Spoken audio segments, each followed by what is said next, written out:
Practice Test 1. In this test, you will hear a number of different recordings, and you will have to answer questions on what you hear. There will be time for you to read the instructions and questions, and you will have a chance to check your answers. In the IELTS listening test, the recording will be played once only. The test is in 4 sections. In the exam, you will be advised to write all your answers in the listening question booklet. At the end of the test, you will have 10 minutes to transfer your answers to an answer sheet. Now look at Section 1 in your book. Section 1. You are going to listen to a telephone conversation between a caller and a call centre operator. As you listen, complete the numbered spaces in the identification form in the book. First, you have some time to look at questions 1 to 5.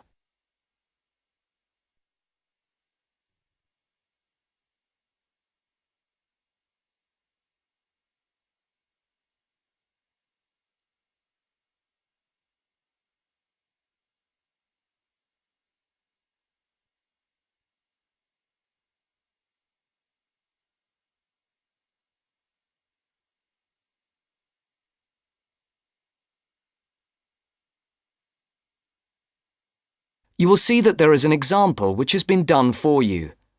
On this occasion only, the conversation relating to this will be played first. Platinum Card Service, Rebecca speaking. How may I help you?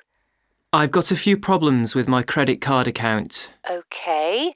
What is your credit card number? Let's see. It's here somewhere. Here it is. The identification and security check is for a Platinum Card Service, so card has been written down in the space. Now the test will begin. You should answer the questions as you listen, because you will not hear the recording a second time. Listen carefully and answer questions 1 to 5. Platinum Card Service, Rebecca speaking. How may I help you? I've got a few problems with my credit card account. Okay. What is your credit card number? Let's see. It's here somewhere. Here it is. Can I just take the card number, please? Yes, it's 6992 6992 3443 3443 1147 1147 8921. 8921. Right. Can I just check that? 6992 3443 1147 8921. That's it. And your name? Carlos de Silva. I just need to check a few details for identification and security, if you'll bear with me. That's okay. And what's your postcode? SE1 8PB. SE1 8PB. That's it. Vauxhall Close, London? Yes, that's right. And the house number? 43. And can you give me your date of birth? 13th of the 7th, 63. And one further check, if I may. Can you give me your mother's maiden name? Yes, it's Moore. Is that Moore? Yes, that's it. Before the caller and operator continue their telephone conversation, look at questions 6 to 10.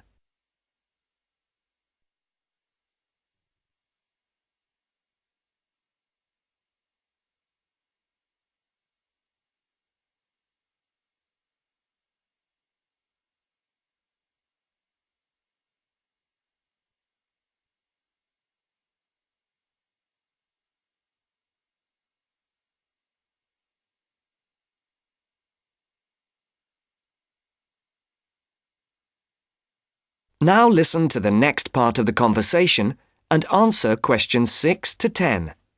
For these questions, there are 3 alternatives: A, B, and C.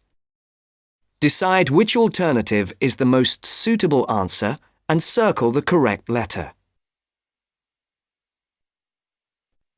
Yes. Now, can we get on with this? Yes, sir, certainly. I'm sure you'll appreciate that all these checks are necessary for security reasons. So, what exactly is the problem? Problems? Okay. Well, first, your computer seems to have gone mad. I sent you £500, and on the statement for the account, it shows that I only paid £300. Yes. The account does only show £300 was paid.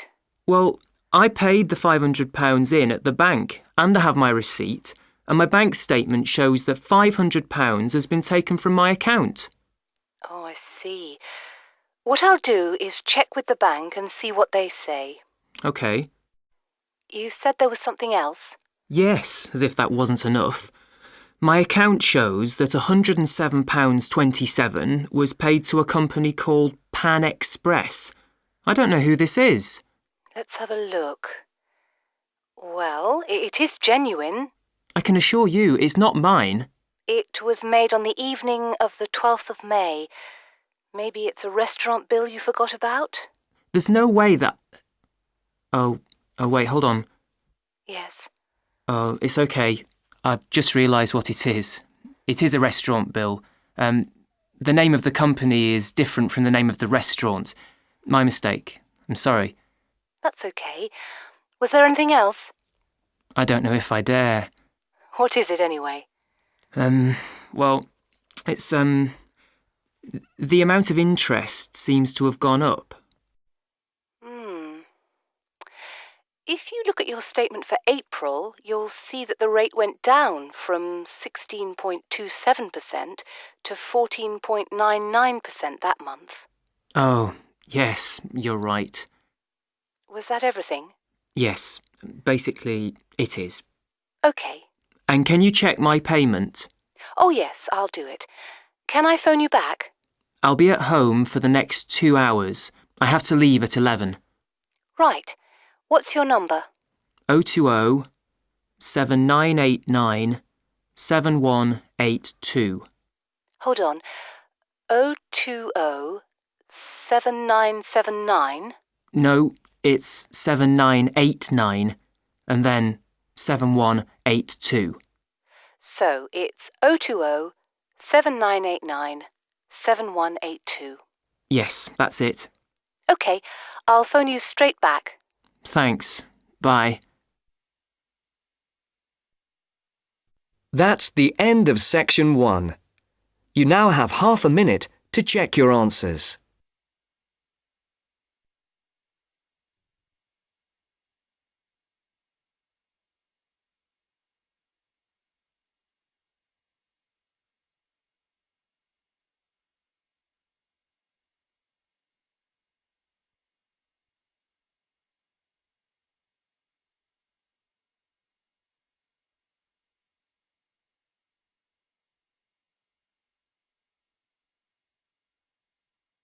Now turn to section 2. Section 2. You are going to hear a radio interview about giving up smoking. First, look at questions 11 to 13.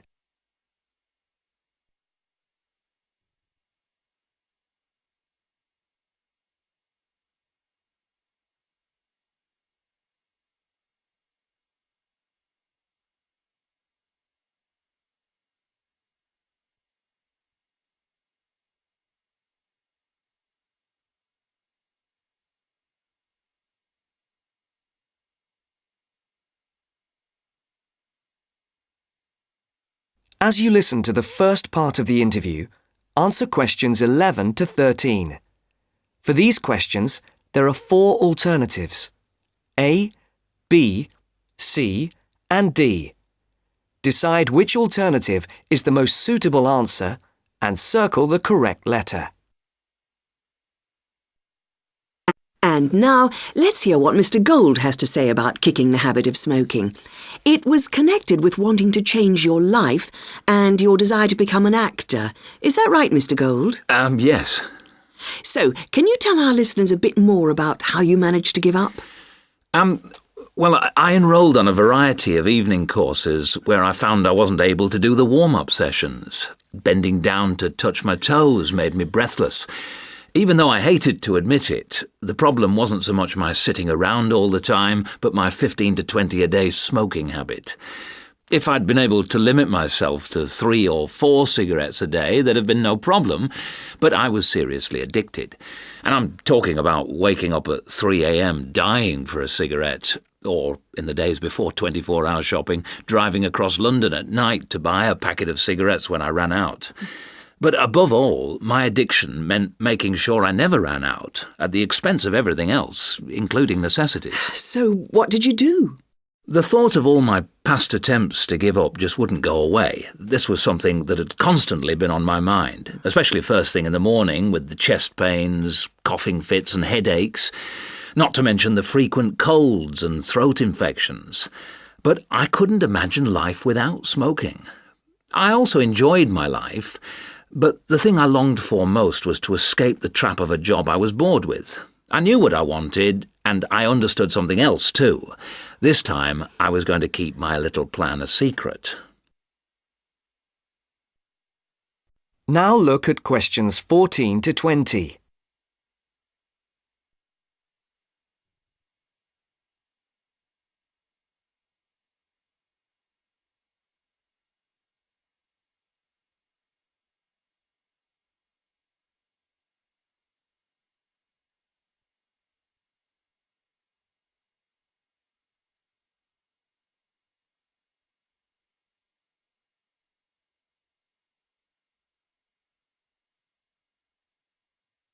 As the interview continues, complete the sentences. Write no more than 3 words for each answer. On the 1st of July, I managed to get through 24 hours without a single cigarette. The next day, I got to 48 hours. Then I aimed for 100, 500, 1,000. Easy. It was my own little private game and I was winning it. If anyone mentioned they hadn't seen me smoking, I simply said I was cutting down. I had to be sure of success. Eventually, a month passed and I felt safe enough to come out. I'd lost count of the number of hours I'd gone without a cigarette. All I suffered was a couple of bad headaches, and then I was set for my most healthy year ever. Not one single cold for over 12 months. I now realise that the secret of my success was to look upon this as an exciting adventure, a way of helping me to become an actor. And because nobody knew what I was up to, I never once feared the accusation of having no willpower if I failed.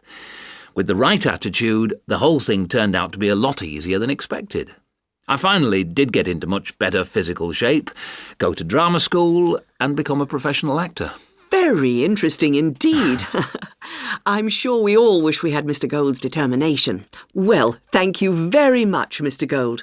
And I hope our listeners will learn from the experience you and our other guests have talked to us about today, and perhaps find their own road to success.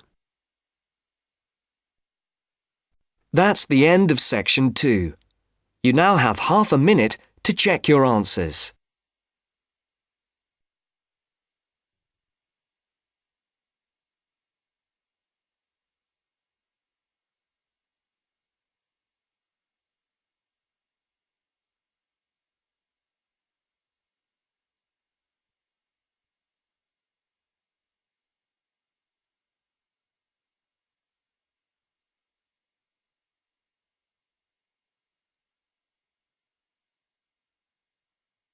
Now turn to section 3. Section 3. You are going to listen to a conversation between a tutor and 2 students. In the first part of the discussion, they talk about a fellow student. First, look at questions 21 to 23.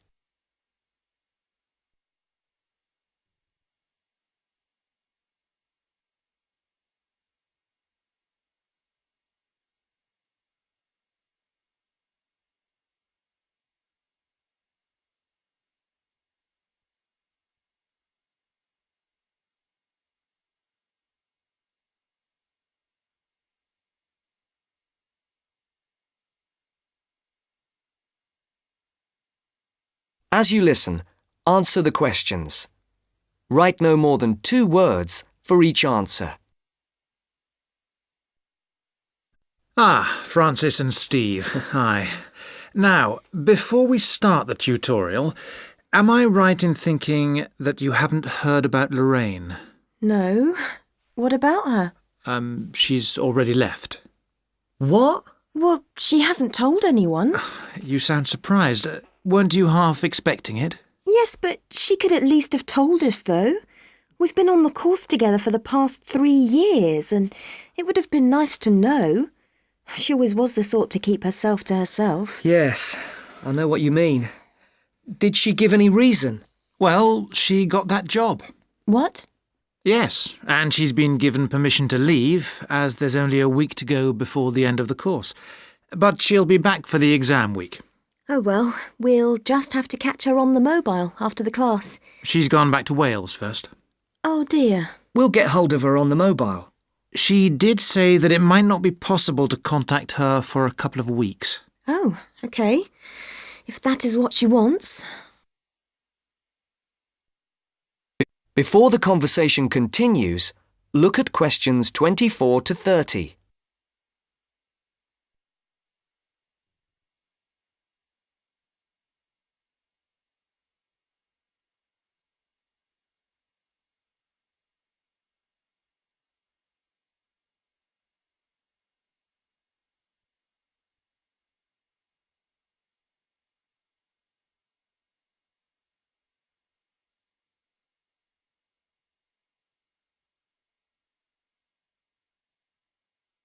Now listen to the second part of the discussion. The tutor and the 2 students are talking about assessment marks. For questions 24 to 30, there are 4 alternatives: A, B, C, and D. Decide which alternative is the most suitable answer and circle the correct letter. Right, to work. We're here to look at your assessment marks for your coursework. I take it you haven't seen them yet? No. Not yet. Well, you'll both be pleased. In fact, very pleased. Yes? Francis, you have come out with the top mark in the year. Oh. You have, in fact, got a starred first. Wow! Aren't you pleased, Francis? Yes, I'm just speechless. And, what about me? Well, Steve, you got a first as well. I don't believe it. You might have done even better, but there were a few faults with the 5,000-word project you did on traffic management. And what about the book review we had to do? Yours was, I can safely say, the best we have ever had. You're kidding. I'm not. In fact, you have won the departmental prize for the piece. It's a pity, really, that your project wasn't of the same calibre. It's still not bad at all, though, is it? It certainly isn't. What do you think were the faults with your project? I just wasn't very happy with the conclusion, and I got myself in a bit of a twist with the argument about road pricing. By and large, your overall conclusions were okay, and I would say that your thoughts on road pricing were quite original. The problem was more with the actual end. It was a bit disappointing. You started off well, but then it ended rather suddenly, as if you got fed up with it. Yes, I did kind of stop fairly abruptly. I couldn't think of much to say, even though I knew it was important. Yes, that section needed a bit more work on it. But, as I said, by and large, it was very good. And, Francis, your project was excellent. So much so that we think you should take it further and perhaps do a PhD or at least an MPhil. What do you think? I hadn't really thought about it. I've just been concerned with getting through this final year and getting all the coursework and exams out of the way. I can understand that. But I do think that you ought to consider it seriously. If you perform as well in your exams as in your project work, you're on course for a first. Do you think that I'd get funding for it? Well, any grant will be discretionary, but you have as good a chance as anyone else. I'd even say a much better one. If you do get a first, it'll be the only one we've had in this department for 3 years. And I'd be happy to be your supervisor. Thanks. I'd like that. Do you think I should start applying for it now or wait until after the exams? I think you must really start thinking about it as soon as you can. And Steve, what about you? Have you thought about going on to do research? I have thought about it, but I have a job lined up if I get a good degree. And quite honestly, I am fed up with not having enough money to do the things I would like to do. I can understand that. Is there anything that either of you would like to talk about? Yeah, I have a couple of things I'd like to ask, if you don't mind. OK. We have roughly 20 minutes left. So, Steve, would you like to go first? Right. That's the end of section 3. You now have half a minute to check your answers.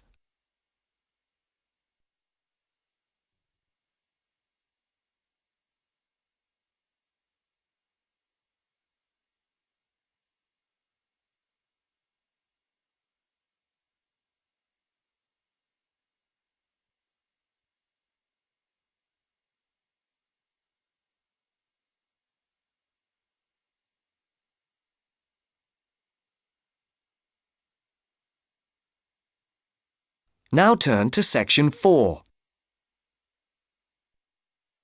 Section 4. You will hear a talk on bullying in the workplace given by a university lecturer to a group of students. First, you have some time to look at questions 31 to 33.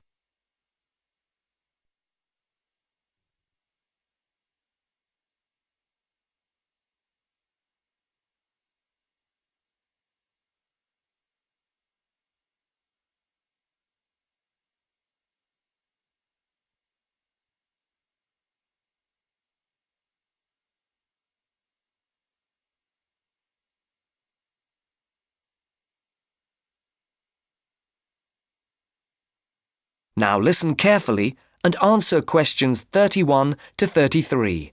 Complete the notes made by one of the students present. Write no more than 3 words for each answer. Good morning. My name is Dr. Mervyn Forrest, and I specialize in management techniques and training. I've been invited here today to talk to you about the cost to the economy of bad management. And what I would like to dwell on first is an area that has recently been exercising everyone, and that is coercion in the workplace, or, to put it more simply, bullying. It has been estimated that bullying at work costs the British economy up to £4 billion a year in lost working time and in legal fees. And with the problem apparently on the increase, it is time that managers took on board what is happening. I would like to think that what is perceived as bullying is nothing more than lack of experience, insecurity, or lack of awareness on the part of managers, and not a conscious effort to attack someone. But that is perhaps a case of my being naive or over-hopeful. Before we break up into groups to look at the first task on the handout you've got, I'd like to give you a start with some of the main bullying methods that have been identified so far. Basically, what I'm going to do here is to give you examples of 1 or 2 points.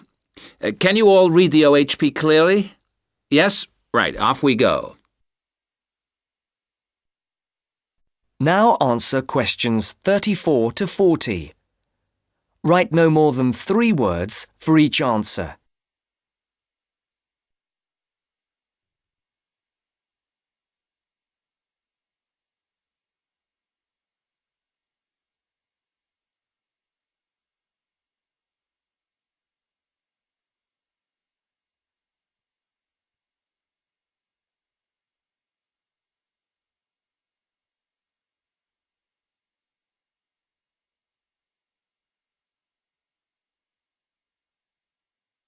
As you listen to the talk, complete the notes made by one of the students present. The first item on the list is giving people tasks which managers themselves cannot do and which are therefore impossible to achieve. This is, in fact, a very common strategy used by managers to manage their subordinates. It gives certain people a false sense of security as they watch others failing while they try to achieve the goals set. Another simple bullying technique is constantly moving the goalposts, especially when one's employees are in the middle of a task. This is not bad management, it is just plain stupid. All targets and goals set should be easily achieved within a realistic timescale. Sending memos to someone else criticizing the performance of a task where the individual has no way of replying is another common technique, especially when the manager concerned does not reply or makes it impossible for subordinates to contact him or her by not answering the telephone or not replying to emails. This is not the style of a sound manager, but rather the antics of someone with emotional problems. If you behave like that, don't expect your staff to respect you. And now, the technological bully. It is interesting how all tools designed to help can be turned into dangerous weapons. The urgent email bully is fast becoming a problem in the office. Employees turn on their computers to be faced with a string of badly worded emails, making instant and often unrealistic demands, which reveal the hysteria mode of management. Have you ever felt a sense of dread before looking at your email, even your personal messages? All companies should develop a company strategy whereby there is an email code of practice, with offensive messages being forwarded to a designated person for appropriate action.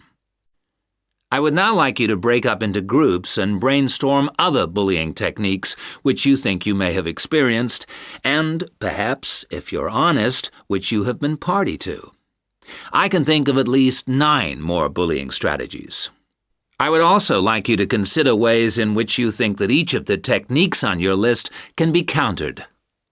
Is everyone clear as to what the task is? Yes? Okay. You've got 20 minutes to do this. That's the end of section 4. You now have half a minute to check your answers.